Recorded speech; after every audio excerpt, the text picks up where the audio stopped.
Hello. Oh, there we go. Cool. Oh, sorry, that's the last thing you want, doing all this blinking miles on the bike and then your technology. Sorry about that. How are you doing? That's all right. Sorry. Yeah, good. I just, I was dragging a bit more than yesterday.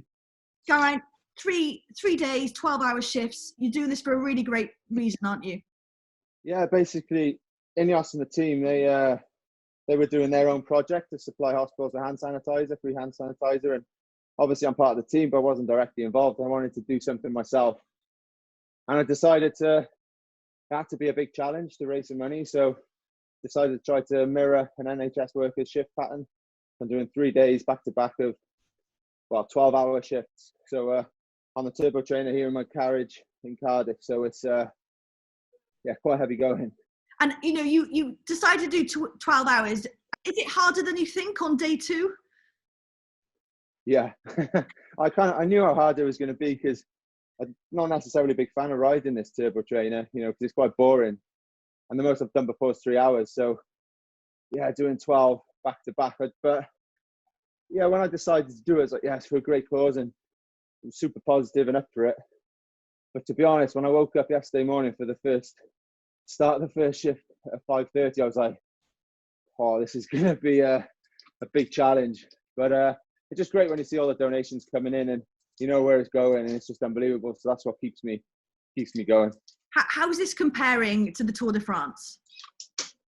Well, mentally, it's a lot harder. Just because when you're racing, and when you're going for the win, that's easy to push yourself. Whereas here, I'm just stuck on my own. I've obviously got Zwift, and that's interactive with people, but it's still totally different. And like 36 hours in 3 days, that's probably equates to about 8 or 9 stages of the tour. So it's a fair old chunk, and obviously a lot less intensity, but it's a big amount of time just to be sat in my garage, just pedaling away. Talk about the money you raised. You were aiming for £100,000. Every time I look, it's going up by the thousands. You're currently on, I think, 157,000. It's probably more as we speak. Are you surprised by the generosity of people? Yeah, definitely. Like at the start, they were kind of asking me, oh, what's the target? And I had no idea. I thought maybe 10, 20 grand. But then one of the guys like, oh, let's, try and set ourselves, a big target, 100 grand. It's like, be a bit annoying if we don't reach that. But then, yeah, it's been crazy. So, yeah, like I say, it's great to have so much support around the UK. Obviously, you're doing 3 12-hour shifts. Obviously, you're mirroring that of the NHS staff. Talk to me about how you're feeling, in doing that.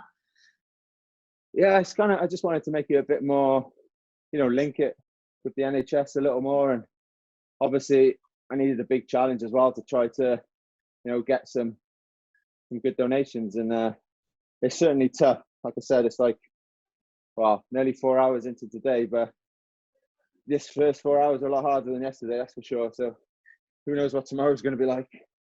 Obviously, the Tour de France, they say it's one of the hardest, if not the hardest race in the world. You've been in some dark places physically, mentally, and there'll be people today who are feeling in really dark places. What type of message would you give to those people, either at home or work? Yeah, I think it's all about trying to stay positive, try to stay positive from any situation and look forward. I think from my point of view and an athlete's point of view, you're always got a target and you're always building towards something, and whether you achieve that or not, it's kind of irrelevant. It's more about the process and doing everything you can to give yourself the best chance to achieve that. And if it happens, it does. If it doesn't, then obviously it's disappointing, but deep down you couldn't have done more, and that's where you should take your success, really, I guess. So yeah, it's about staying positive and looking to the future and just trying to always sort of do the right things, and hopefully it will come good in the end. Yeah, and I bet a load of people who are joining you are really enjoying that and helping them in their lockdown. And obviously, back to your day job, the Tour de France has been announced the end of August. And thoughts on the rescheduling of that? I think it's great if it can definitely go ahead. Then, from our point of view, it's great to have a date now to work towards. Whether that actually happens or not is another question. But yeah, I think for the teams and the riders, it's really good news if it can happen. Because that's the reason why teams exist. The sponsors come into the sport because of that race, really. And then obviously the fans. It gives everyone something to look forward to and enjoy. And because yeah, even myself, I've missed watching like rugby and football games, and it's a way of just escaping like the real world almost. You get stuck in that like a little bubble of watching your favorite teams compete or whatever, and going with your mates and just socializing. And I think it'll be great if it could happen, but obviously it's got to be safe and all that. Do you think it will be a different race now, given the circumstances? Do you think it will be a 2-speed race or a shorter stages? How do you think it will go?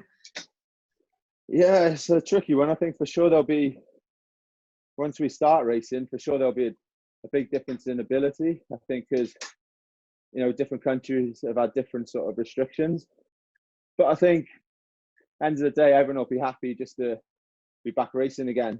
And then results wise, obviously everyone will be trying their best, but that is what it is, really. Yeah, and I think sport's a funny thing, isn't it? Especially with this break. I mean, even when I played hockey, when I had an injury, it kind of, you realise how much it means to you. And I think having spoken to a lot of sportsmen and women, they realise this break will give them a little bit of hunger. How about you? Because you're 13 years into this career, and that's a long time in a professional sport. Yeah, I think it's definitely made me realise I don't want to retire anytime soon, because once the races started getting cancelled, I was like disappointing and biting at the bullet to get back out. So yeah, it definitely makes you appreciate what you do. And even just now, like being able to just walk and go to a restaurant or something, when all that's taken away, you kind of strip back and you're just stuck in the house. But at least it gives us time to spend. I've got a 6-month-old baby, and I've had the chance to spend time with him a lot more than I normally would. So that's definitely one positive to come out of it. But yeah, it definitely makes you realize how much I miss racing, really. Yeah. I mean, was retirement on your mind? Did you have a fixed date, or was it kind of something that you were going to take kind of race by race, year by year? Yeah, it was just something hadn't really started thinking about it, but I think as soon as you start to not enjoy it as much, or you're starting to suffer a lot more than you normally would, I think that's probably the time when you have to knock it on the head. But at the moment, I'm still as hungry as ever and still really enjoy it. So yeah, hopefully a few more good years left. I was going to ask you that question because I'm looking through what you've won, and it is just out of this world. Where does that hunger come from? Because as professional athletes, whether you're amateur or you're paid for it, there has to be that hunger. What drives you every day?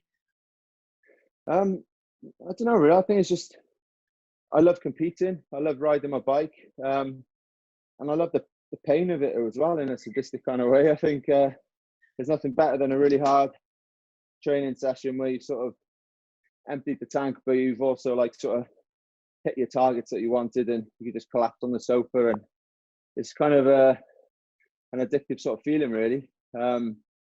So yeah, I think it's just the love for it. And I still just feel like that 12, 13-year-old that fell in love with cycling. I still kind of feel like that when I'm racing my bike in France.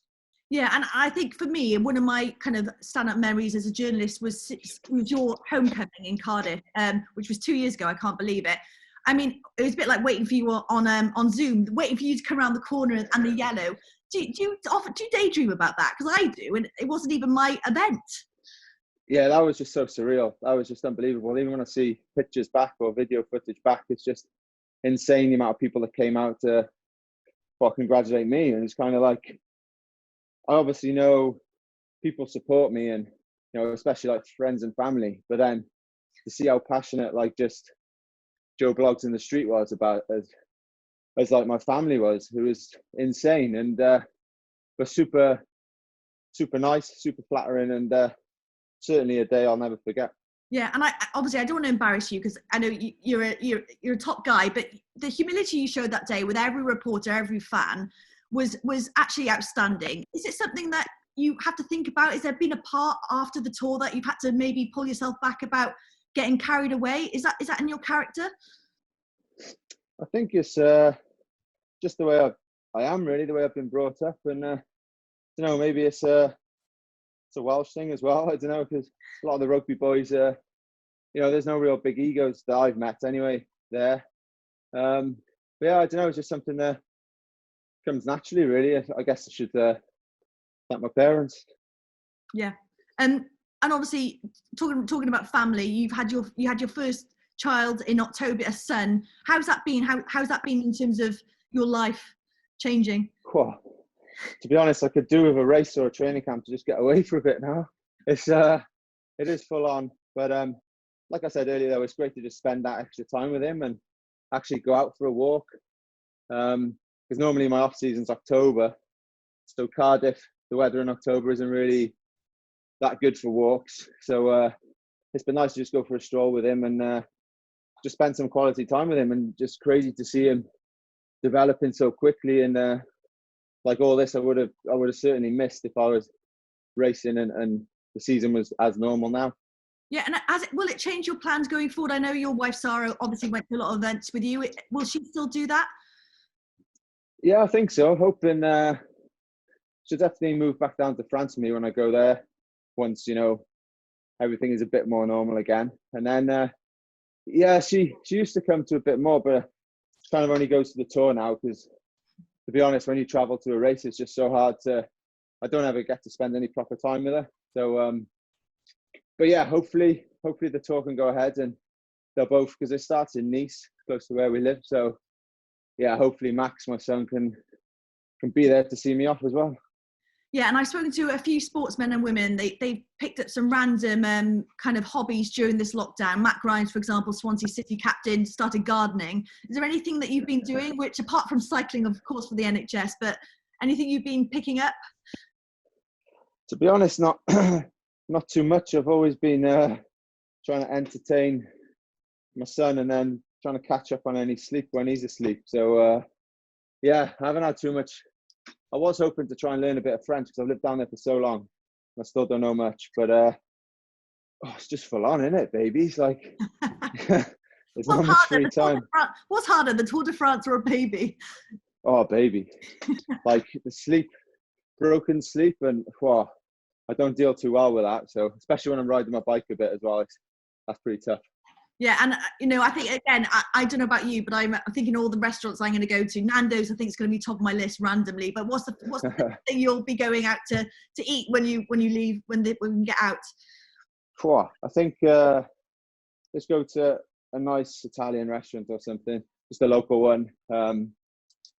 Yeah, that'll be good. I think just the freedom of it, and just being able to, you know, go out in your car and just go see your mates. Or that's the weird thing now, because whenever I'm back in Cardiff, it's always the off season and I get to catch up with everyone because I'm away the rest of the year. But now I'm back here and can't see anyone. It's kind of it's a weird situation. Yeah.